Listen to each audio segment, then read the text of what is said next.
तो देखो,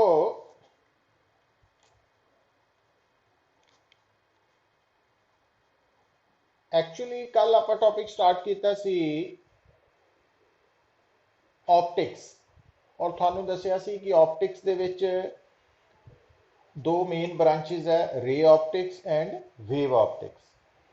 तो रे ऑप्टिक्स के अंडर असी जिन्ने भी फिनोमिना डिस्कस करते हैं, चाहे वो रिफ्लैक्शन ऑफ लाइट है, चाहे रिफ्रैक्शन ऑफ लाइट है, चाहे डिस्पर्शन ऑफ लाइट है, चाहे रिगार्डिंग ऑप्टिकल इंस्ट्रूमेंट्स है उन्होंने वर्किंग है, तो उत्थे असी लाइट नू as a straight line consider करते हैं, मतलब वो वेवी कर्व नू असी कंसिडर नहीं करते। तो जो बेटा रे ऑप्टिक्स है ਉਹਦੇ ਅੰਡਰ ਆਪਾਂ reflection of light the concept start ਕੀਤਾ ਸੀ। ਹੁਣ ਜਦੋਂ ਅਸੀਂ ਬੇਟਾ ਗੱਲ ਕਰਦੇ ਆ ਕਿਸੇ ਵੀ ਮਿਰਰ ਦੀ, ਤੁਹਾਨੂੰ ਦੱਸਿਆ ਸੀਗਾ ਕਿ ਸਫੈਰਿਕਲ ਮਿਰਰ ਦੋ ਤਰ੍ਹਾਂ ਦੇ ਆ ਨਾ, ਕਨਕੇਵ ਐਂਡ ਕਨਵੈਕਸ। और थानू दसिया कि जो सफेरिकल मिरर्स है, चाहे कॉनकेव है चाहे कॉन्वेक्स है, तो बेसिकली कर्व्ड सरफेस है, और हर curved surface part of sphere है, और उस स्फीयर का सेंटर उस सरफेस का सेंटर ऑफ कर्वेचर है, उस स्फीयर का रेडियस उस सरफेस का रेडियस ऑफ कर्वेचर है, और उस कर्व्ड सरफेस का जो अपना सेंटर है, अपना मिड पॉइंट है, वो पोल है, वर्टेक्स है। और पोल तो सेंटर ऑफ कर्वेचर जो डिस्टेंस है that is radius of curvature, और जो पोल और सेंटर ऑफ कर्वेचर ਨੂੰ जोड़न वाली स्ट्रेट लाइन है एक्सटेंडेड ऑन बोथ साइड्स, वो प्रिंसीपल एक्सिस है। तो ये सारे बेसिक पॉइंट्स असी डिस्कस किए। हुण बेटा मिरर के नाल दो होर पॉइंट्स है जिन्हों असी कहने आ principal focus and focal length. देखो कि जो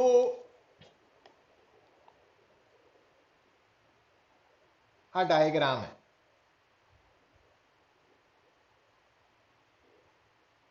तो ये बेटा कॉनकेव मिरर है, क्योंकि आस पार्ट इज द रिफ्लेक्टिंग है ना। हुन अगर असी इमेजिन करिए कि इसनु कंप्लीट करके देखिए कि ये स्फीयर बन रहा दिस वन। अगर बेटा ये स्फीयर है ना, तो इस स्फीयर का जो सेंटर है ना, वो एदा सेंटर ऑफ कर्वेचर है, और इस मिरर का अपना जो सेंटर है वो पोल है, पोल और वर्टेक्स। और पोल और सेंटर ऑफ कर्वेचर ਨੂੰ जोड़न वाली जो लाइन है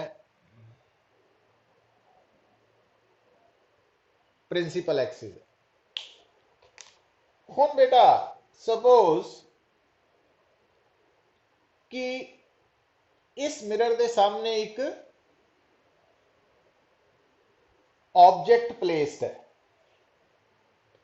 हुन देखो बेटा, अगर मिरर के सामने ऑब्जेक्ट प्लेस्ड है, तो अगर वो ऑब्जेक्ट एट इन्फिनिटी है, एट इन्फिनिटी मतलब हुन इन्फिनिटी का की कंसैप्ट है बेटा कि बेसिकली एक थ्योरेटिकल कंसैप्ट है इन्फिनिटी।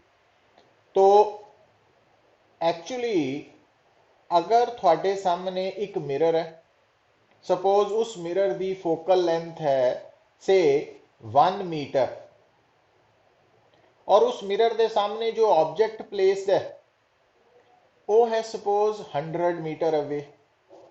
तो 100 मीटर के कंपैरेटिवली 1 मीटर फोकल लेंथ काफ़ी छोटी है, तो असी मान सकते हैं कि ये ऑब्जेक्ट इन्फिनिटी ते है ना। तो इस तरीके ना इस पॉइंट ਨੂੰ ਤੁਸੀਂ समझना फॉलो करना। तो अगर मिरर के सामने एक ऑब्जेक्ट है और वो ऑब्जेक्ट एट इन्फिनिटी है, ठीक है, तो हुण एक गल सुन लो बेटा कि अगर ऑब्जेक्ट इन्फिनिटी ते है तो जो मिरर के ऊपर इंसीडेंट बीम होएगी वो पैरेलल बीम होएगी। तो जो पैरेलल बीम है ना, अगर वो इंसीडेंट है तो ऑब्जेक्ट इन्फिनिटी पे है, और अगर पैरेलल बीम रिफ्लैक्टेड बीम है तो इमेज इन्फिनिटी ते बन रही है। सो ये पॉइंट ਨੂੰ ਕੰਸੀਡਰ ਕਰਨਾ। ਹੁਣ ਬੇਟਾ अगर ਤੁਹਾਡੇ सामने मिरर ਦੇ सामने एक ऑब्जेक्ट है और वो ऑब्जेक्ट अगर इन्फिनिटी पे है तो इसका मतलब इस मिरर के ऊपर जो इंसीडेंट बीम है वो पैरेलल बीम ऑफ लाइट होएगी। उन्होंने आप शो कर देने हैं इस तरह ना।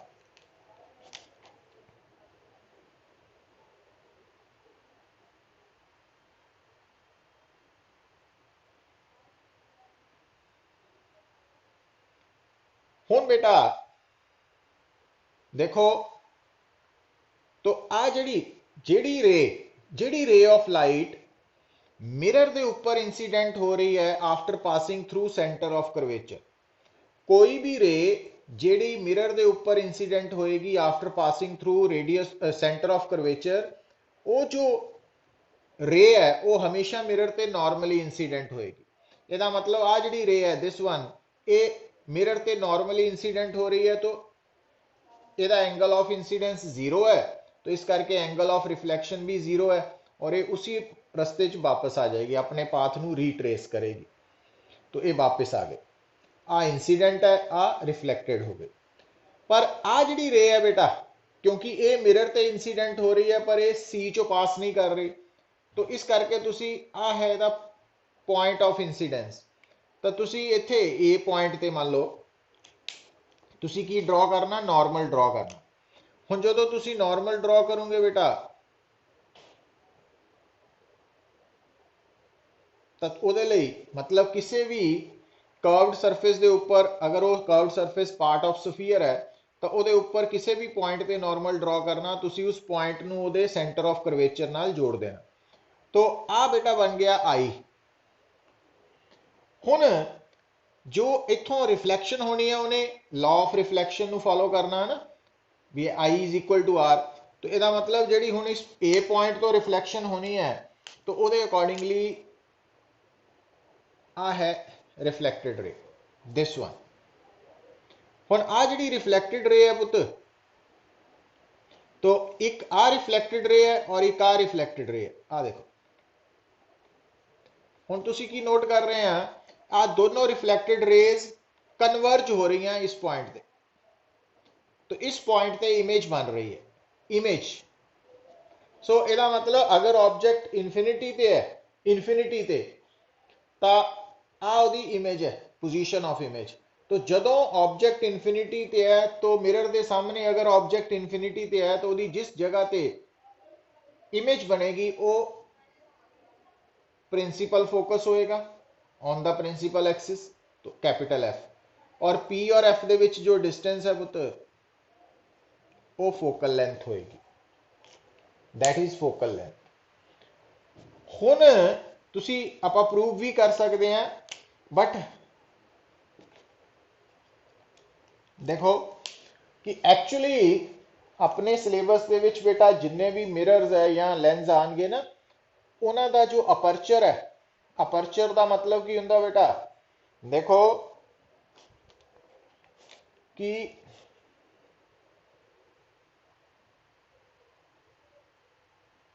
आ एक स्फीयर है तो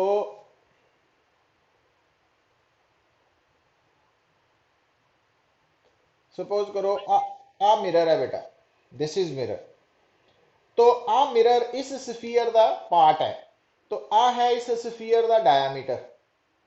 बट आ जड़ा मिरर है दिस वन आ मिरर है, तो इस मिरर का जो आ है ये है मिरर का डायामीटर।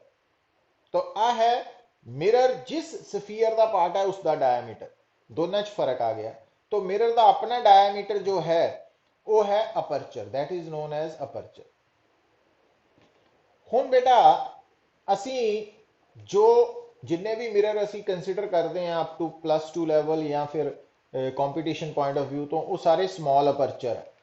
स्मॉल अपर्चर का मतलब भी इन्हां मिरर्स का अपना डायामीटर जो स्फीयर जिसका ये पार्ट है वो डायामीटर के कंपैरेटिवली काफ़ी घट है। तो हुण बेटा ये जिन्ने भी मिरर्स है क्योंकि उस केस अपर्चर स्मॉल है तो ये जिन्ने भी एंगल्स है ये मेनली स्मॉल एंगल्स है। और स्मॉल एंगल्स होने करके बेटा हुन अगर आ एंगल आई है, आ भी आई है, तो आ भी आई है। हुन अगर आ दोनों एंगल्स बराबर है तो आ दोनों साइड्स बराबर है, आ भी साइड बराबर है, आ भी है ना, ये दोनों साइड्स बराबर है मैथमेटिक्स पॉइंट ऑफ व्यू तो।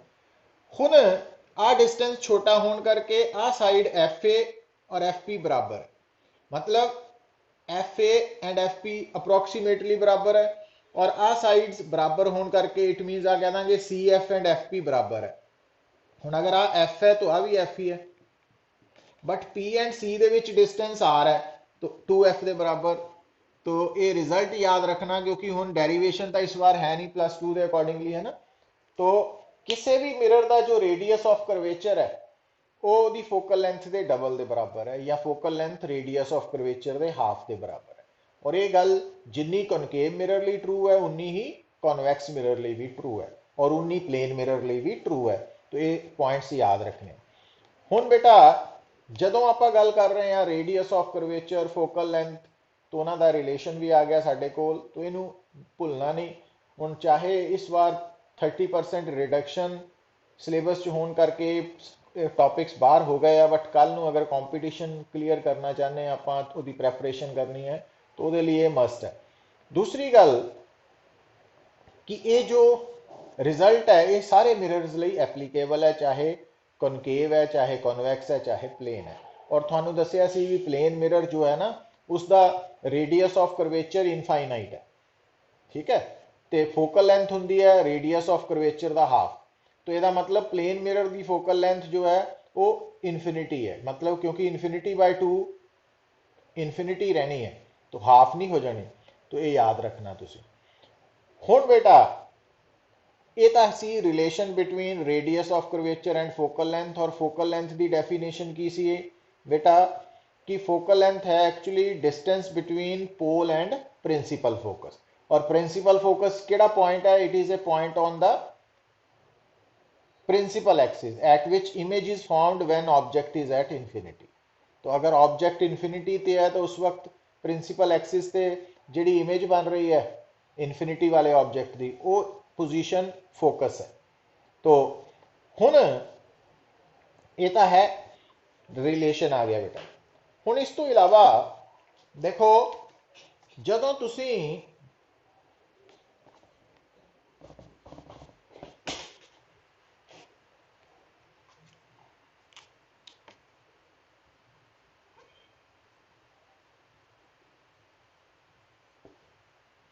मिरर फार्मूला, सो ये भी लोअर क्लासेस पढ़िया होया तुसी कि एक्चुअली जदों असी रिफ्लैक्शन ऑफ लाइट दे नाल डील करते हैं तां ਉਹਦੇ ਵਿੱਚ कुछ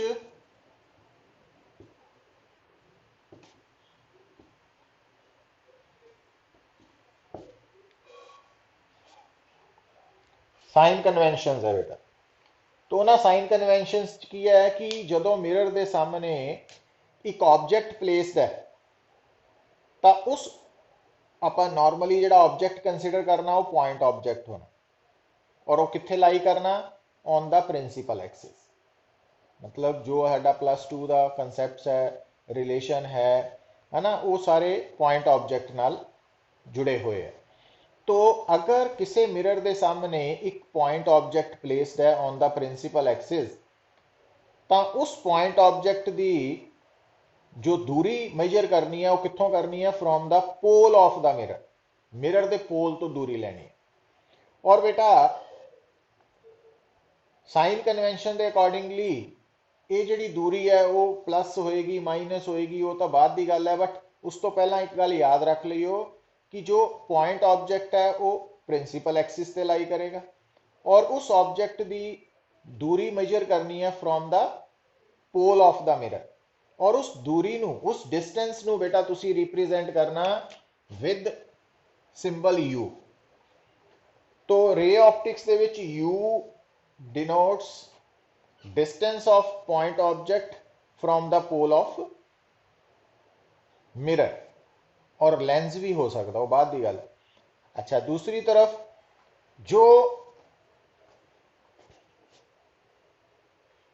देखो क्योंकि बेटा इस पूरी डिस्कशन दे विच जो ऑब्जेक्ट है वो पॉइंट ऑब्जेक्ट होएगा और वो कित्थे लाई करेगा ऑन प्रिंसीपल एक्सिस। तो उस पॉइंट ऑब्जेक्ट की जो इमेज बनेगी वो भी प्रिंसीपल एक्सिस से ही बनेगी और वो भी पॉइंट इमेज ही होएगी। और पॉइंट इमेज होने करके जो ਉਹਦੀ दूरी है वो पोल तो ही मेजर होएगी और उसका सिंबल v होएगा। तो u distance of point object from the pole of mirror और v distance of image point image from the pole of mirror. तो ये पॉइंट्स याद रखने हैं u एंड v। अच्छा, और तीसरा रेडियस ऑफ कर्वेचर और चौथा फोकल लेंथ। तो ये हुन अगर बेटा अगर ऑब्जेक्ट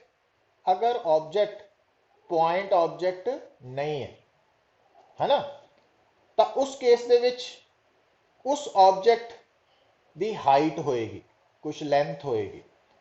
तो उस केस दे विच की करना तुसी कि उस ऑब्जेक्ट की जिहड़ी हाइट है या लेंथ है ना, वो भी इन्वॉल्व हो जाएगी। तो अगर हाइट आएगी h ऑफ ऑब्जेक्ट तो इमेज की हाइट भी होएगी।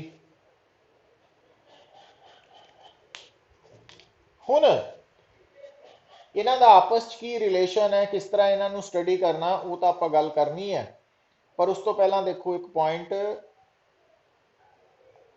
कि जिहड़ी न्यू साइन कन्वेंशन है उहदे अकॉर्डिंगली बेटा जिन्ने भी डिस्टेंसिस है, ठीक है, वो आपां पोल ऑफ मिरर तो मेजर करने हैं। पर किहड़े डिस्टेंसिस जिहड़े अलोंग द प्रिंसीपल एक्सिस है, प्रिंसीपल डिस्टेंस दे अलोंग वाले जिन्ने भी डिस्टेंसिस है वो असी पोल ऑफ मिरर तो मेजर करने हैं। और ये डिस्टेंसिस दी जो डायरेक्शन है अगर वो इंसीडेंट रे दे अलोंग है, सेम है, तो पॉजिटिव लेने हैं और प्लस साइन ना डिनोट करने हैं, और अगर ऑपोजिट है तो नेगेटिव साइन ना डिनोट करने, वो भी मैं हुणी दसदा। और दूसरी गल आ जिहड़ी हाइट है बेटा, height of object, height of image या length of object, length of image, ये बेसिकली डिस्टेंसेस है perpendicular to the principal axis, transverse to the principal axis. तो हुन जदों डायग्राम बना के मैं तुहानू दसन लगा, देखो कि आ है थोड़े सामने डायग्राम नहीं दसता कनकेव मिरर है। तो आ इहदा बेटा पोल है, तो आ मान लो सेंटर ऑफ कर्वेचर है। तो क्योंकि फोकस P और C का मिड पॉइंट होना। हुन सपोज आ ऑब्जेक्ट है, तो आपां जिहड़ा आ है फुट ऑफ द ऑब्जेक्ट, तो जदों आपां इहदा डिस्टेंस लेना पोल तो लेना, तो आ डिस्टेंस है u। पर यह डिस्टेंस u पॉजिटिव है कि नेगेटिव, ध्यान दियो कि जिहड़ी मिरर दे ऊपर रे ने इंसीडेंट होना ना, जिहड़ी इंसीडेंट रे है ऑन द मिरर, वो होनी है ऑब्जेक्ट टू मिरर, ऑब्जेक्ट तो मिरर की तरफ। ਇਹਦਾ मतलब इस डायग्राम दे विच बेटा आ है इंसीडेंट रे की डायरेक्शन इस तरफ। इट मीनस जिन्ने डिस्टेंसेस इस तरफ है वो पॉजिटिव है और जिहड़े इस तरफ है वो नेगेटिव है। हुन डिस्टेंस मेजर करते वक्त तुसी पोल तो स्टार्ट करना। हुन जिद्दां ऑब्जेक्ट है, तो इस डायग्राम दे विच जिहड़ा P पॉइंट है, P तो B, तो ये डिस्टेंस इस तरफ आ रहा है PB। तो ये इंसीडेंट रे दे ऑपोजिट होने करके इस केस जिहड़ा U की वैल्यू आएगी, मान लो डिस्टेंस दिता 20 सेंटीमीटर, तो U -20 लेना फिर, ठीक है, ये साइन कन्वेंशन है। हुन बेटा दूसरी गल देखो, P टू F ये फोकल लेंथ है, किहदी फोकल लेंथ है, कॉनकेव मिरर दी। हुन P टू F जो डिस्टेंस है PF डिस्टेंस, तो इसकी डायरेक्शन भी इंसीडेंट रे दे ऑपोजिट है। तो इट मीनस कॉनकेव मिरर दे लिए F भी नेगेटिव लेना। मतलब अगर थानू कोई कहे कि कनकेव मिरर की फोकल लेंथ है 10 ਸੈਂਟੀਮੀਟਰ ਤੋਂ -10 ਲੈਣੀ ਜਦੋਂ ਅਸੀਂ ਉਹਨੂੰ ਸੋਲਵ ਕਰਨਾ ਨਾ, ਸੋਲੂਸ਼ਨ ਲੈਣੀ। ਅੱਛਾ, ਫਿਰ ਬੇਟਾ ਇਸੇ ਤਰ੍ਹਾਂ ਨਾਲ ਜਿੰਨੇ ਵੀ ਡਿਸਟੈਂसेस ਹੈ, ਲੌਂਗੀਟਿਊਡਨਲ ਡਿਸਟੈਂसेस, ਜਿਹੜੇ ਡਿਸਟੈਂसेस ਅਲੋਂਗ ਦਾ ਪ੍ਰਿੰਸੀਪਲ ਐਕਸਿਸ ਹੈ, ਉਹ ਸਾਰੇ ਆਪਾਂ ਮੇਜਰ ਤਾਂ ਕਰਨੇ ਆ ਫਰੋਮ ਪੋਲ ਤੋਂ। ਔਰ ਅਗਰ ਉਹ ਡਿਸਟੈਂसेस इंसीडेंट रे ਦੇ ਆਪੋजिट है तो नेगेटिव आएंगे, अगर अलोंग है तो पॉजिटिव आएंगे। अच्छा, दूसरी गल बेटा देखो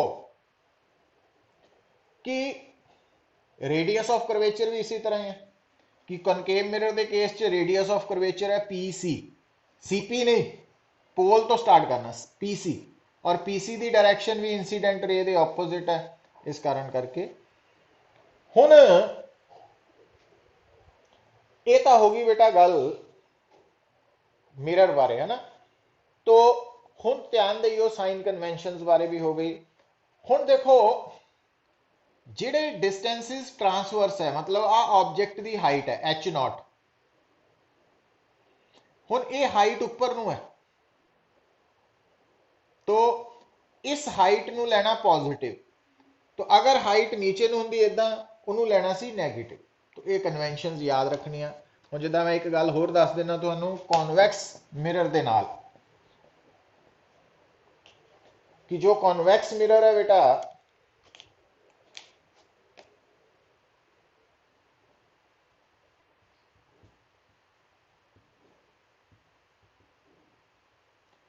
हुण कॉन्वैक्स मिरर दा आ पोल है, हुण आ सफीयर इस तरफ कंप्लीट हो रहा, तो इस तरफ सेंटर ऑफ कर्वेचर है, और आ प्रिंसिपल एक्सिस है, और आ सेंटर पी एंड सी का सेंटर एफ फोकस है ना। तो हुण इस केस च देखो कि आ ऑब्जेक्ट है ना, हुण आ ऑब्जेक्ट है तो आ इंसीडेंट रे है।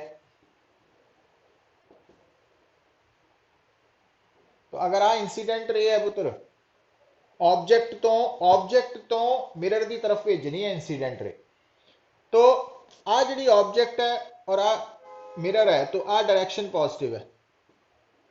पर हुण देखो पी एफ ये है फोकल लेंथ, हुण पी एफ की डायरेक्शन और आ पॉजिटिव सेम है, इसका मतलब कॉन्वैक्स मिरर की फोकल लेंथ पॉजिटिव है, पी सी आर है ये भी पॉजिटिव है, और दिस वन ये यू है ये नैगेटिव है। और इमेज कितने बन रही है वो अकॉर्डिंगली आप वी प्लस माइनस लै सकते हैं। अगर इमेज इधर बन रही है तो वी पॉजिटिव, अगर इमेज इधर बन रही है तो नैगेटिव। तो वो सारा कुछ तुसी याद रखना ना। हुण क्योंकि ये जिहड़ा पोर्शन है इस बार उन्होंने रिड्यूस्ड जिहड़ा सिलेबस है उहदे च नहीं है +2 दे, तो इस करके ये बारे इन्नी ही डिस्कशन आप करनी है। तो कॉम्पीटिशन पॉइंट ऑफ व्यू तो कुछ गल्लां तुहानूं हल्कियां दसतियां वा। हुण बेटा एक गल होर,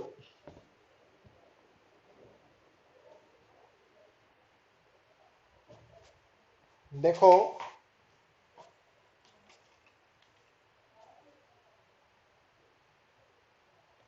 जदों तुसी रे डायग्राम ड्रॉ करनी है, मतलब जदों किसी भी मिरर दे करके जो इमेज बन रही है उन्होंने लोकेट करना कित्थे बनेगी किन्नी बनेगी, उहदे लई बेटा तुसी की करना देखो वो मैं तुहानूं दस देना एक फार्मूला जो बेसिक पॉइंट्स है जिहड़े आपां नूं फॉलो करने चाहिए है। हुण जिद्दां देखो कि आ है तुहाडा से मिरर है, तो आ पोल है, हुण इधर नूं स्फीयर कंप्लीट हो रहा, आ सी है,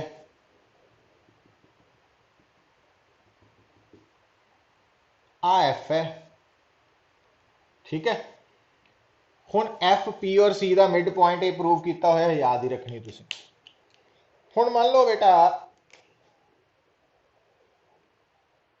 आ ऑब्जेक्ट है, हुण एक्चुअली ये ऑब्जेक्ट पॉइंट ऑब्जेक्ट नहीं है, एक्सटेंडेड ऑब्जेक्ट है। तो आप इस ऑब्जेक्ट नूं पॉइंट्स दे नाल भी एक पॉइंट दे इस एंड ते ले लेना, एक पॉइंट इत्थे इस एंड ते ले लेना। तो इस ऑब्जेक्ट बाकी भी पॉइंट्स है, बट सिर्फ दो ले लेने। हुण आ जिहड़ा पॉइंट है, तो आ रे जाएगी, टकराएगी, वापस आ गई।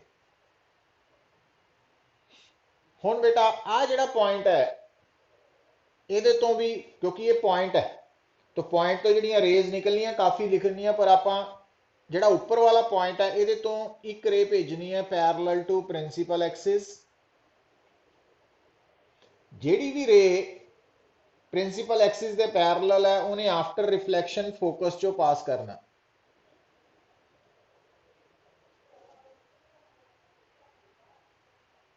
ते जिहड़ी रे फोकस चो निकल रही है पुत, उन्हें आफ्टर रिफ्लैक्शन पैरलल हो जाना। जिहड़ी रे सी चो निकलनी है उन्हें मिरर ते नॉर्मली इंसीडेंट होना, उन्हें वापस उसे रस्ते आ जाना। ठीक है, हुण देखो इनू थोड़ा जिहा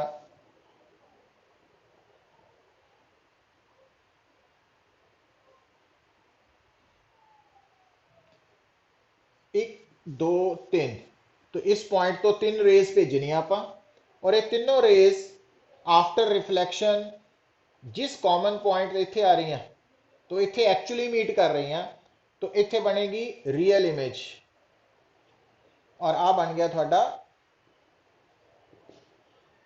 इमेज, और आ ऑब्जेक्ट है और आदि इमेज बन रही। ऑब्जेक्ट वड्डा वा, इमेज छोटी है। ऑब्जेक्ट ऊपर नू है, ये इनवर्टेड है, उल्टा है, मतलब ऑब्जेक्ट ऊपर नू, इमेज थले नू, इनवर्टेड इमेज। तो हुण बेटा इत्थे एक टर्म आनी है लीनियर मैग्निफिकेशन, जो बेसिकली है size of image to size of object.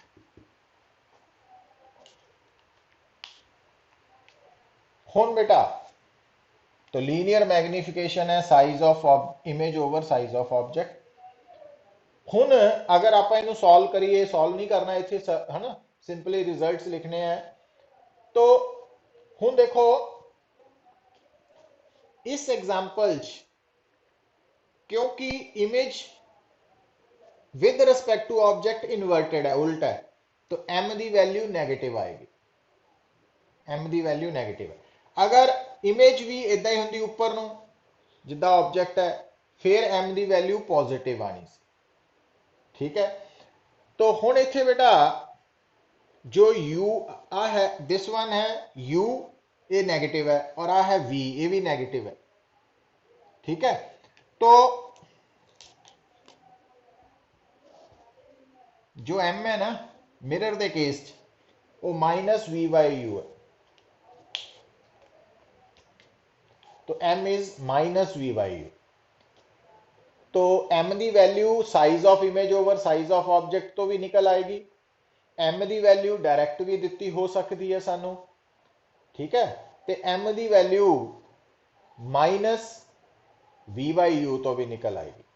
और जिहड़ा साइज ऑफ इमेज है पुत्र, उन्होंने आप लिख लिया, सिंबल लिखिया सी ना, साइज का मतलब height, height of image over height of object, H H लिख लिया ना, एच आई एच नॉट।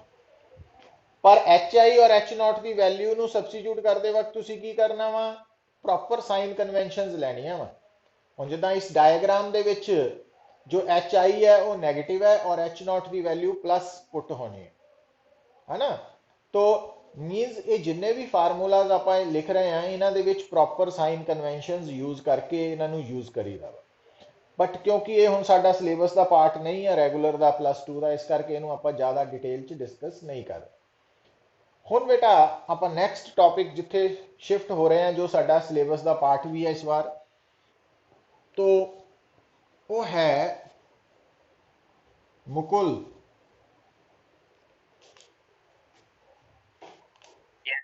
लगी समझ? ठीक है बेटा। अश्वी,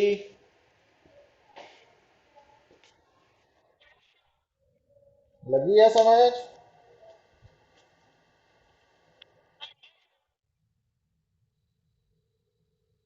काव्या,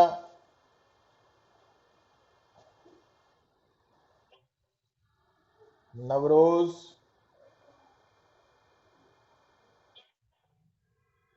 हर्ष। ठीक है बेटा।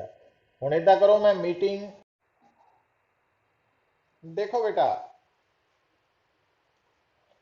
नेक्स्ट टॉपिक है रिफ्रैक्शन ऑफ लाइट। तो रिफ्रैक्शन ऑफ लाइट के केस च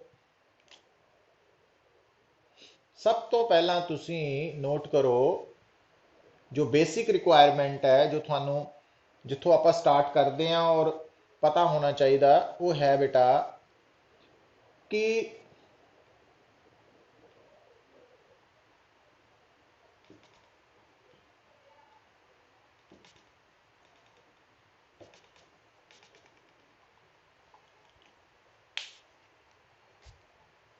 डिफरेंट ऑप्टिकल मीडिया, जिस तरह वैक्यूम है, एयर है। एक्चुअली वैक्यूम एयर च फर्क है, बट वो डिफरेंस ਨੂੰ ਅਸੀਂ ਇਗਨੋਰ ਕਰਕੇ ਚੱਲ ਪੈਂਦੇ ਆ। वाटर है, ग्लास है, तो ये डिफरेंट ऑप्टिकल मीडिया वा। और हर मीडिया जो है वो डिफरेंट किस कॉन्टेक्स्ट है बेटा इथे, कि उन्होंने अंदर जो स्पीड ऑफ लाइट है ना वो डिफरेंट है, स्पीड ऑफ लाइट डिफरेंट है। तो उस context optically different optical media का मतलब है कि इन्हों के अंदर स्पीड ऑफ लाइट वक्खो वक्री है, अलग अलग है, इस करके डिफरेंट है। हुण जो डिफरेंट ऑप्टिकल मीडिया है, क्योंकि उन्होंने अंदर स्पीड ऑफ लाइट डिफरेंट है, तो असी इन्हों के नाल एक टर्म जोड़ी हुई है जिन्हों असी बोलते हैं रिफ्रैक्टिव इंडेक्स। तो रिफ्रैक्टिव इंडेक्स एक्चुअली दो तरह नाल डिस्कस करते हैं बेटा। एक है एब्सोल्यूट रिफ्रैक्टिव इंडेक्स और एक है रिलेटिव।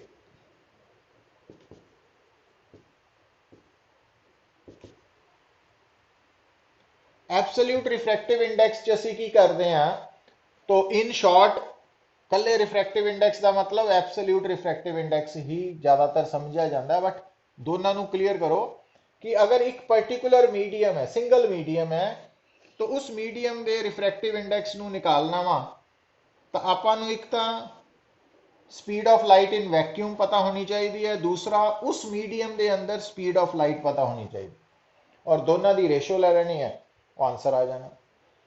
तो एब्सोल्यूट रिफ्रैक्टिव इंडेक्स जिदा वाटर का निकालना वा, तो उस की करना आप speed of light in vacuum over speed of light in water. J refractive absolute refractive index glass का निकालना, speed of light in vacuum over speed of light in glass, इदा निकाली जानी रेशो। और जो एब्सोल्यूट रिफ्रैक्टिव इंडेक्स है बेटा, वो कभी भी can't be less than one, एक तो घट नहीं हो सकता। क्यों? क्योंकि v की वैल्यू कभी भी c तो ज्यादा नहीं हो सकती। c जी स्पीड ऑफ लाइट वैक्यूम च मैक्सीमम होंगी, होर किसी मीडियम च नहीं। तो इस करके याद रखना। और क्योंकि ये रेशियो ऑफ लाइक क्वांटिटीज है, तो refractive index just a number है, एक नंबर है। तो ये डेफिनेशन आ गई। बट जो असी रिलेटिव रिफ्रैक्टिव इंडेक्स की गल करते हैं बेटा, हम जिदा रिफ्रैक्टिव इंडेक्स ऑफ से वाटर है विद रिस्पेक्ट टू एयर, तो वो असी की करना, रिफ्रैक्टिव इंडेक्स ऑफ मतलब absolute refractive index of water with respect to air निकालने लिए उन्होंने। अच्छा, हम इधर देखो पुत, हम जो वाटर है वह एब्सोल्यूट रिफ्रैक्टिव इंडेक्स है सी ओवर वी डब्ल्यू, है ना, और एयर के लिए है सी ओवर वी एयर। तो ये सी कटे गए।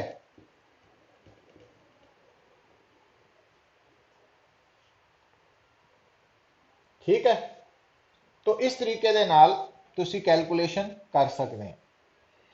हुण दोबारा देखियो, refractive index of water with respect to glass. हुण गल नूं समझाउण लगा, तो वह है refractive index of water, absolute refractive index of water ते नीचे है with glass, absolute refractive index of glass. तो सी ओवर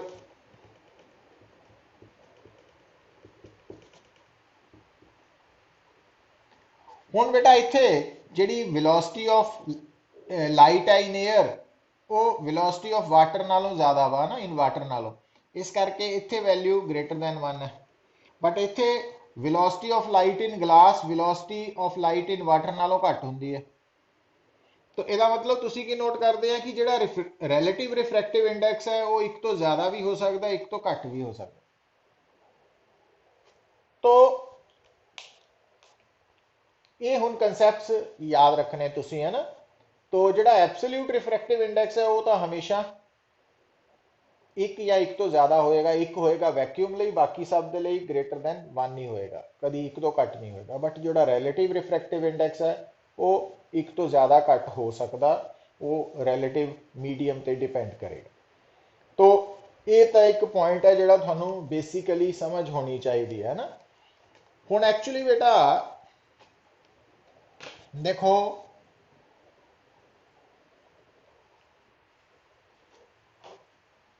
ਜਦੋਂ ਆਪਾਂ ਕਹਿੰਦੇ ਆ ਡਿਫਰੈਂਟ ਆਪਟੀਕਲ ਮੀਡੀਅਮ, ਤਾਂ ਉਹਦਾ ਮਤਲਬ ਹੈ ਕਿ ਇਹ ਉਹ ਮੀਡੀਆ ਵਾ ਜਿਨ੍ਹਾਂ ਦੇ ਵਿੱਚ ਸਪੀਡ ਆਫ ਲਾਈਟ ਡਿਫਰੈਂਟ ਹੈ। ਹੁਣ ਅਗਰ ਹਰ ਮੀਡੀਅਮ ਦੀ ਸਪੀਡ ਆਫ ਲਾਈਟ ਡਿਫਰੈਂਟ ਹੈ ਤਾਂ ਇਟ ਮੀਨਸ ਉਹਨਾਂ ਦਾ refractive index, absolute refractive index ਵੀ ਡਿਫਰੈਂਟ ਹੈ ਨਾ। ਔਰ ਜਿਸ ਮੀਡੀਅਮ ਦੀ ਸਪੀਡ ਆਫ ਲਾਈਟ ਘੱਟ ਹੈ ਤਾਂ ਉਹਦਾ ਐਬਸੋਲੂਟ ਰਿਫਰੈਕਟਿਵ ਇੰਡੈਕਸ ਜ਼ਿਆਦਾ ਹੋਏਗਾ, ਐਂਡ ਵਾਈਸ ਵਰਸਾ, ਉਲਟਾ ਹੋਏਗਾ। ਹੁਣ ਪੁੱਤਰ ਇੱਥੇ ਕੀ ਕਰਦੇ ਆ, ਅਸੀਂ ਦੋ ਟਰਮਸ ਯੂਜ਼ ਕਰਦੇ ਆ, ऑप्टिकली रेयर मीडियम ते ऑप्टिकली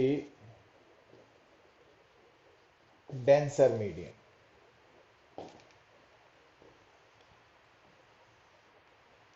जिहड़ा ऑप्टिकली रेयर मीडियम है और डेंसर है, बेसिकली ये सब कुछ रिलेटिवली है। रिलेटिवली किस तरह वा बेटा, कि अगर थोड़े सामने आ दो डिफरेंट मीडिया वा, हुण इन्हां दोनों विचों डिफरेंट मीडिया वा, ਇਹਦਾ मतलब दोनों च स्पीड ऑफ लाइट डिफरेंट होएगी। हुण मान लो ਇਹਦੇ ਚ स्पीड ऑफ लाइट v1 है, ਇਹਦੇ ਚ v2 है। तो अगर बेटा v1 की वैल्यू ग्रेटर दैन v2 है, तो थोड़े सामने दो डिफरेंट मीडिया वा, दोनों विचों एक च स्पीड ऑफ लाइट ज़्यादा वा, दूजे च घट है। तो ਜਿਹਦੇ ਚ स्पीड ऑफ लाइट ज़्यादा वा वो रेयर मीडियम है, तो ਜਿਹਦੇ ਚ घट है वो डेंसर है ਉਹਦੇ मुकाबले। और अगर बेटा इस गल नूं असीं रिफ्रैक्टिव इंडेक्स नाल लिखिए, तो नंबर 1 का रिफ्रैक्टिव इंडेक्स होएगा सी ओवर v1 और यदा होएगा एब्सोल्यूट रिफ्रैक्टिव इंडेक्स सी ओवर v2। हुण क्योंकि v1 ज़्यादा वा तो डिनोमिनेटर ज़्यादा, तो μ1 घट आएगा, तो it means μ1 less than μ2। Means ਜਿਹੜੇ दो डिफरेंट मीडिया है, ऑप्टिकली डिफरेंट मीडिया वा, उन्हां दे विच तुसीं ये चैक कर सकते हैं कि केड़ा डेंसर है केड़ा रेयर है, रिलेटिवली है ना वो। तो ਜਿਹਦੇ अंदर स्पीड ऑफ लाइट ज़्यादा वो रेयर है, दूजा डेंसर होएगा। या जे रिफ्रैक्टिव इंडेक्स दिते दोनों विचों ਜਿਹਦਾ रिफ्रैक्टिव इंडेक्स लैसर है, घट है, वो रेयर है, तो ਜਿਹਦਾ रिफ्रैक्टिव इंडेक्स ज़्यादा वो डेंसर है। तो इस तरीके नाल तुसीं मीडिया डिसाइड करने आ केड़ा रेयर है केड़ा डेंसर है, है ना।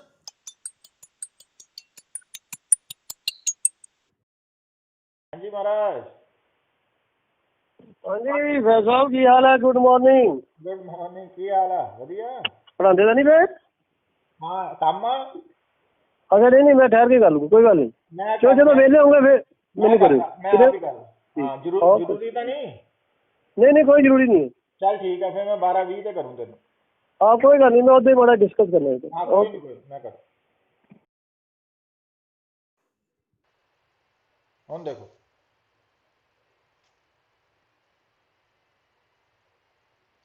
ਹੁਣ ਬੇਟਾ ਜਦੋਂ ਅਸੀਂ ਗੱਲ ਕਰਦੇ ਹਾਂ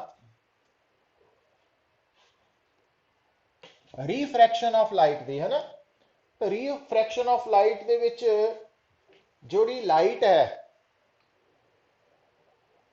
ਰੇ ਆਫ ਲਾਈਟ, ਉਹਨੇ ਜਦੋਂ ਇੱਕ ਤੋਂ ਦੂਸਰੇ ਮੀਡੀਅਮ ਐਂਟਰ ਕਰਨਾ ਨਾ, ਤਾਂ ਐਂਟਰ ਕਰਦੇ ਵਕਤ ਉਹਨੇ ਆਪਣਾ ਪਾਥ ਚੇਂਜ ਕਰ ਲੈਣਾ, ਔਰ ਇਹ ਪਾਥ ਚੇਂਜ ਹੋਣਾ ਕਿਉਂਕਿ different media speed of light different है। तो इस फिनोमिना ਨੂੰ ਅਸੀਂ ਰੀਫ੍ਰੈਕਸ਼ਨ ਆਫ ਲਾਈਟ ਬੋਲਦੇ ਨੇ।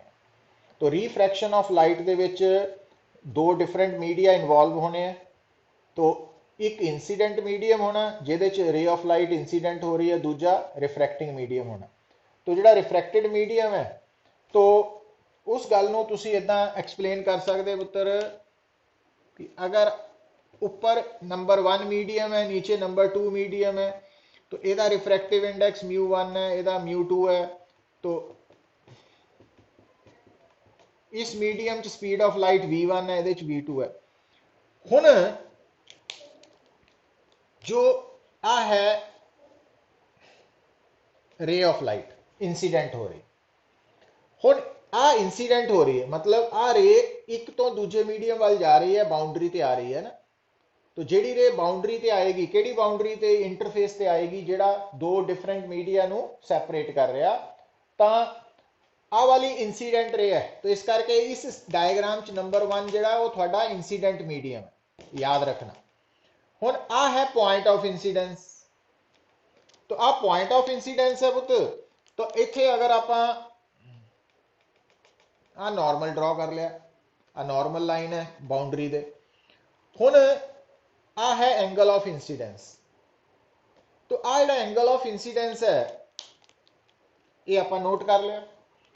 हुण पुत्र ध्यान दिओ, हुण रे ने इधरों इधर जाना, जिहड़ी रे इधर आ गई ਉਹਨੂੰ कहना रिफ्रैक्टेड रे, और इस फिनोमिना ਨੂੰ ਅਸੀਂ ਕਹਿੰਦੇ ਆ रिफ्रैक्शन ऑफ लाइट। पर ਹੁਣ ਉਹ ਰੇ ਜਿਹੜੀ रिफ्रैक्टेड रे है ਉਹ ਕਿੱਧਰ ਨੂੰ ਜਾਏਗੀ, ਉਹਦਾ ਰਸਤਾ ਕੀ ਹੋਏਗਾ?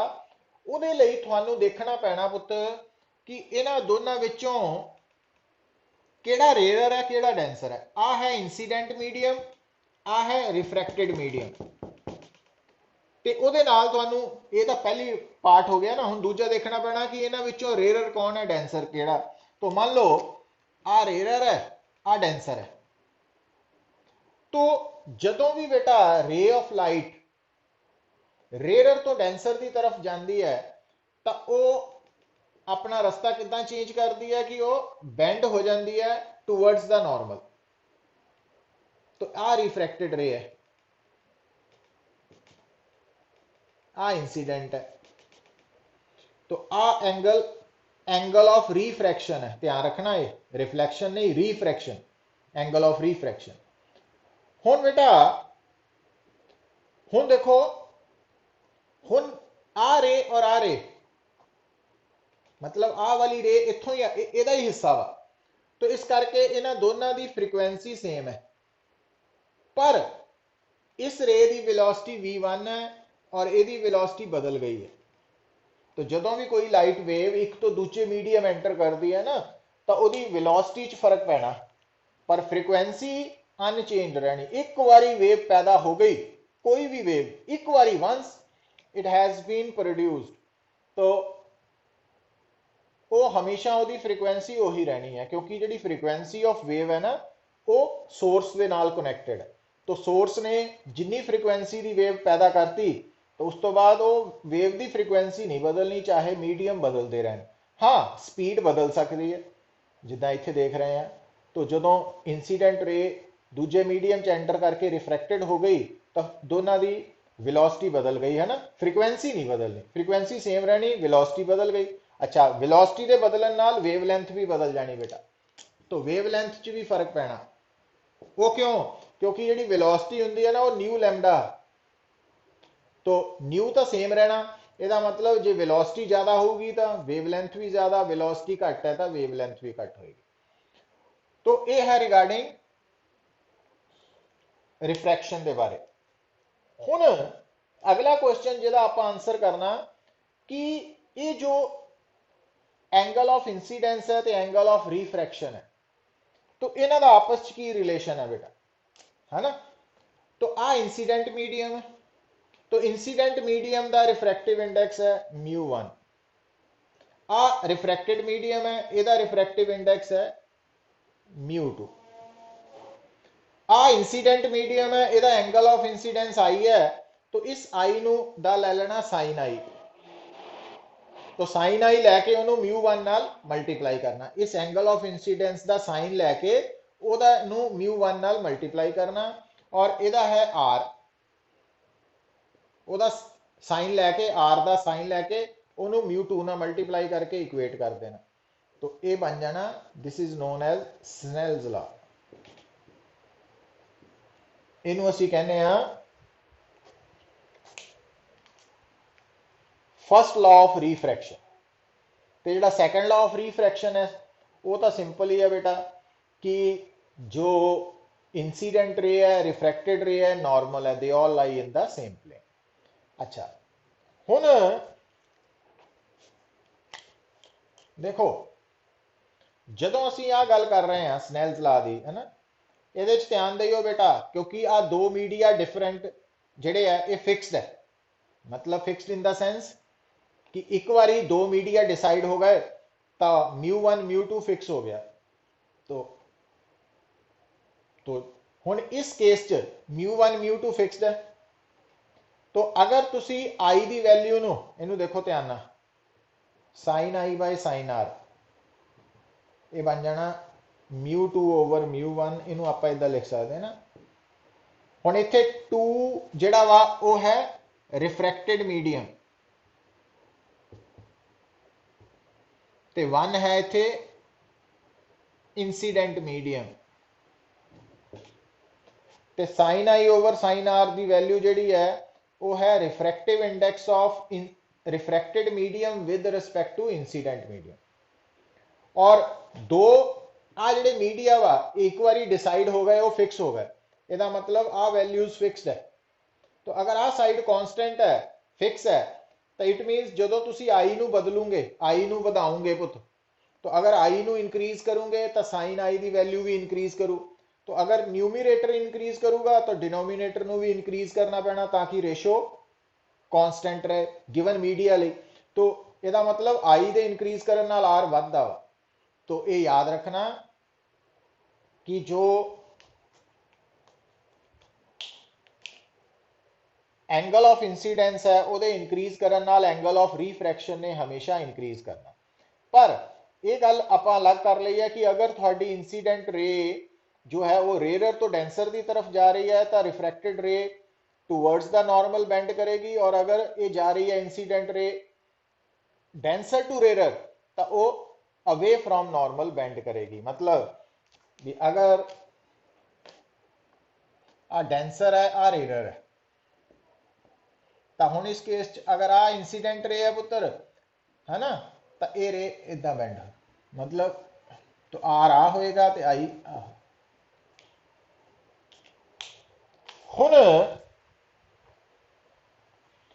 ये है रिगार्डिंग रिफ्रैक्शन ऑफ लाइट ਉਹਦੇ लॉज बारे। तो इत्थे तक डाउट है दसो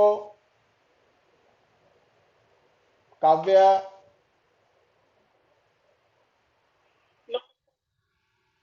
हर्ष?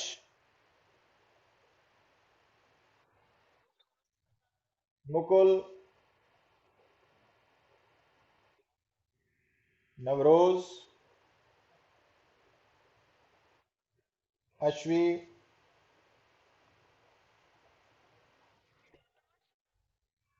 ठीक है बेटा। हुण देखो तो refraction of light, Snell's law, laws of reflection, है ना, द फर्स्ट लॉ जिहड़ा उहनूं स्नेल्स लॉ भी बोल दिंदे आपां। तो ये बारे आप डिस्कस किया। हुण बेटा देखो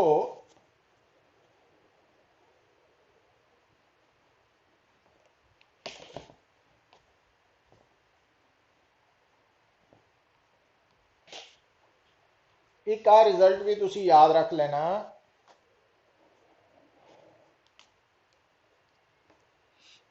हुण सपोज करो एक एयर है, एक वाटर है, एक ग्लास है, ये तीन डिफरेंट मीडिया। ठीक है, हुण बेटा suppose refractive index of water with respect to air ये पता वा, रिफ्रैक्टिव इंडेक्स ऑफ, अच्छा एक होर गल ये ध्यान रखना, refractive index of medium 2 with respect to 1 ते refractive index of medium 1 with respect to 2, तो इन्हां दा आपस च की रिलेशन है, refractive index of medium 2 with respect to 1 ते refractive index of 1 with respect to 2 एक दूजे दे रेसिप्रोकल। इट मीनस ਇਹਦਾ मतलब यह है कि अगर मैं दसिया होया ਤੁਹਾਨੂੰ कि refractive index of water with respect to air है 4/3, तो refractive index of air with respect to water 3/4 हो जाएगा। और ये बेस्ड है principle of reversibility of light के ऊपर। तो ये रिजल्ट याद रखना ना तुसी, पहला पॉइंट। दूसरा पॉइंट बेटा देखो, हुण जिद्दां मान लो कोई तीन मीडियम है, जरूरी नहीं एयर वाटर ग्लास है, 1 2 3 है। हुण ਇਹਦਾ मतलब है refractive index of medium 2 with respect to 1, refractive index of medium 3 with respect to 1, refractive index of medium 3 with respect to 2, है ना। हुण इन्हां तिन्नां दा आपस च रिलेशन निकालना पुत। मान लो गिवन है, ਇਹਦੀ वैल्यू सानू पता वा और ਇਹਦੀ वैल्यू भी गिवन है और आ निकालनी है। हुण वो तरीका नोट करियो, है ना, आ लिख लिया, जिहदी वैल्यू निकालनी है वो लिख लेना लैफ्ट से, इक्वैलिटी साइन लिखन तो बाद हुण तुसी पता की करना, आ म्यू लिखना दो बार लिखना, स्प्लिट करना क्योंकि दो है ना गिवन। तो जिहदी वैल्यू निकालनी है वो लैफ्ट साइड पे लिखन तो बाद, क्योंकि दो आ डिफरेंट मीडिया वा तो दो म्यू लिख लेने। हुण आ उपर वाला 1 इत्थे और 3 इत्थे लिखना पुत। हुण आ मीडियम 2 रह गया सी, वो इत्थे लिख देना।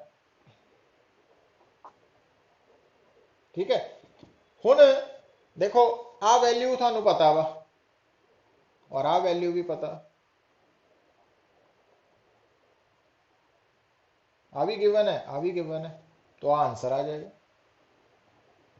इसका मतलब इन्हें मल्टीप्लाई करके आ जाएगा। बट ये रिजल्ट बनाना वा पुत, मैं हुणी दसदा तुहानू, एक न्यूमेरिकल लिख लो,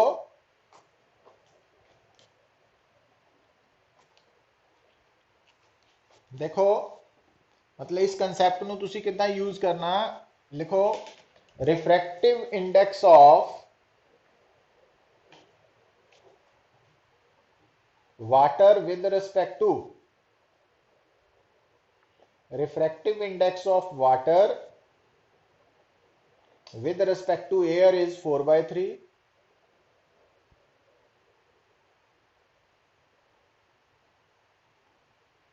glass with respect to air is 3/2, glass with respect to air is 3/2, find the refractive index of water with respect to glass। हुण आ देखियो बेटा, हुण इत्थे एक एयर है, एक वाटर है, एक ग्लास है। सानू दिता की होया, refractive index of water with respect to air 4/3, refractive index of glass with respect to air 3/2। निकालना है refractive index of water with respect to glass. तो हुण जो निकालना वा बेटा वो लैफ्ट साइड पे लिख लिया, राइट साइड पे दो म्यू लिख लिया ना। बट आ जी इत्थे लिखना और आ वाटर इत्थे। तो हुण इत्थे आ लिख चुके हैं, आ बचया वा, तो आ एयर आ जाएगी। ठीक है। हुण देखो, हुण आ वैल्यू WA वाली वैल्यू 4/3 आ दी है वैल्यू 4/3, बट आ value glass with respect to air अगर 3/2 है तो तुहानू दसिया glass with respect to air अगर 3/2 है तो air with respect to glass की होनी है ओदा उलट 2/3।